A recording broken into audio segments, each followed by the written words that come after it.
मी एवढंच सांगेन की त्यांनी मला अटक करण्याच्या संदर्भात आणि भाजपच्या नेत्यांना अटक करण्याच्या संदर्भात जे काही वक्तव्य केलेलं आहे ते पूर्णपणे सत्य आहे।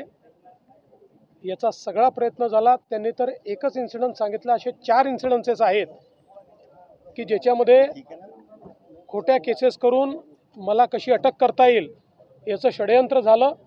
परंतु हे सगळे षडयंत्र त्यावेळी आम्ही त्याचा पर्दाफाश करू शकलो आणि त्याचे व्हिडिओ एव्हिडन्सेस देखील आम्ही CBIला दिले। आजही आमच्या जो अनेक व्हिडिओ एव्हिडन्सेस त्याचे आहेत। एक गोष्ट निश्चितपणे सांगतो की महाविकास आघाडीच्या सरकारच्या काळामध्ये मी असेल, गिरीश महाजन असेल, प्रवीण दरेकर असेल, अनेक आमचे नेते आहेत की ज्या नेत्यांना अक्षरशः जेलमध्ये टाकण्याची सुपारी ही काही अधिकाऱ्यांना दिली होती, काही अधिकाऱ्यांनी घेतली होती, परंतु ते करू शकले नाहीत। कारण अनेक चांगले अधिकारी होते की ज्यांनी त्यावेळी त्या स्तरावर अशा प्रकारच्या खोट्या केसेस करायला नकार दिला।